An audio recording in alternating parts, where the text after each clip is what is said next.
Skipping household chores.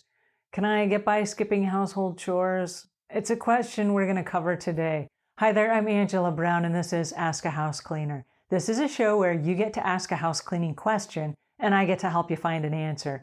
So today's question comes from a homeowner who's a very busy woman, and she wants to skip some chores because she does not have time to clean her entire house every single day. So she says, if I'm gonna be skipping chores, what chores can I be skipping? All right, that is her question. And I would like to honor that by answering this. There are a couple of rooms in the house that are going to be high traffic areas. Those are going to be the bedrooms, the bathrooms, and the kitchen. There are lots of different places we go in the house, but the bedrooms, the bathroom, and the kitchen are going to be the busiest rooms of the house. When you get home from work, where do you go? You go right to the kitchen. You open the fridge, you start looking around for some food. We can't skip the kitchen because the kitchen is the family hub. That's where the family gathers and most of the activity happens in the kitchen. All right, when you get ready to go to bed at night, you're going to be spending 3, 4, 5, 8 hours of your day inside the bedroom. And the bathroom right off to the bedroom is also where you're going to be spending a lot of time. As you get dressed for the day, as you put on your makeup, as you shower, as you brush your teeth, as you shave, whatever it is you do in that bathroom, it's going to get a lot of wear and tear. So we need to create habits that start with the bedroom, work their way through the bathroom and the kitchen. Those are going to be the main areas. There are things like hallways that you can skip. There are things like stairways that you can skip. If you have a main living room, maybe you spend time in your main living room, that may not be an area you can skip. So what I'm suggesting is this: take one room of your house and do it every different day. You don't have to do the whole house at once, but you can pick a different room for every day of the week. So you can say, I do all of the bathrooms on Saturday, and then every other day of the week, I'm just going to tidy up as I go. That means like hanging up the towel after you've taken a shower. That means making sure that there's toilet paper in the toilet paper rack and that the empty toilet paper roll has been tossed. It's cleaning up the cabinet after you've used your hairspray and your lotions and your potions, powders, and pills. Clean up all that stuff and just tuck it away so that it's done. Because if you've cleaned it on Saturday and now you're just maintaining it during the week, by the time you get to next Saturday, it's not going to be a colossal project all over again. But if you leave this stuff out every day, by the end of the week, you've got hair strewn about, you have dust, you have spider webs, you have all kinds of stuff that has happened amongst all the stuff that you've left. So you just want to tidy it up as you go. Now the kitchen, it's a bugaboo. And it's a bugaboo for the reason that we cook our meals in there. So it needs to be sanitary. So as you bring in groceries from the grocery store, instead of just leaving them on the counter and letting them go bad inside the paper bag, you got to take the stuff out and you have to prep it. Now for me, I love to shop at Costco. And so when I buy stuff at Costco, it's not like little portions. It's huge. They're big bags of things. So I got to bring the stuff home and I got to break up those bags and repackage it into stuff that either goes inside the fridge, inside an airtight container in my pantry, or something that goes inside the freezer. And so for me, I always do the prep right there because it's never going to be easier than right then. I'm never going to find a better time to go through and to take out a big old bag of frozen vegetables and put them in smaller containers. It's going to be easiest right now when they're kind of sort of thawed out from the store. So it's important that your kitchen is clean and that you have space to work.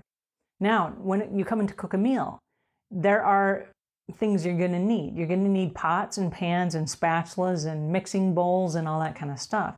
If that stuff is dirty and in the sink, now you got to waste your time trying to clean that up in order to have the stuff you need to fix the meal. So as you use it, literally wash it out right then and put it in the dish drainer so that it's clean and you can use it again if you need it for that meal or for the next meal. And so if you get in the habit of doing as you go, yes, there are things you can skip. You may have a guest room in your house that you rarely use. And so, yeah, skip it today. It's not urgent. It's not important. No one is judging you. If you have a room of your house, let's say it has a pool table in it, and no one's coming over today, there's nobody that's going to be playing pool, skip that room. It is not important. When it becomes important and you're having a party and people are coming over, then you want to go in and you want to dust it. You want to use your special horsehair brush and brush the top of that pool table off. You want to make sure that the legs are dusted and you vacuumed underneath it and all those things. But that may not be a priority today.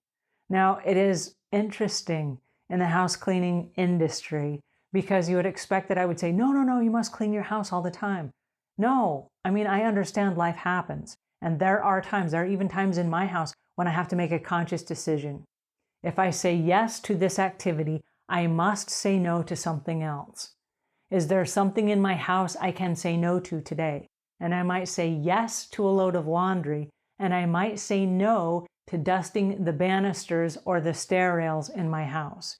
Yes to this, no to this. And I have a series of no's. There are things I said no to that I need to do. Maybe it's wiping down the windowsill, or maybe it's dusting the lamp next to the bedstand. Maybe I said no to that 3 days in a row. And then maybe my sister calls on the telephone and I say, hey, we're going to chat for a few minutes. And then I grab my dusting rag, and while I'm on the phone with her, I might put in the earbuds. We can chat, and I will hurry and I will clean up all of the no's. We all have moments where we can clean up the no's. Or maybe it's where you're having a conversation with your kid and you say, hey, come help mommy clean, and then go through and clean up all of the no's. Teach your kid how to clean those areas that you have turned away and said no to because you said yes to something else. And you might actually say that.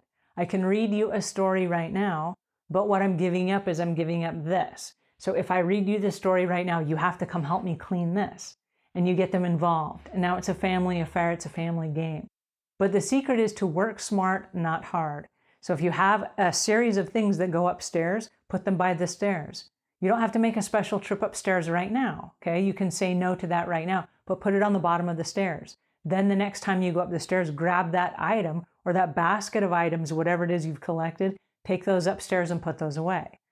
I live in a 2-story house. And so every time I go up the stairs, I'm taking up a laundry basket. When I come down, I'm bringing dishes or something else. So I'm always bringing stuff down. I'm always taking stuff up, but I'm not making special trips up and down the stairs to do those tasks.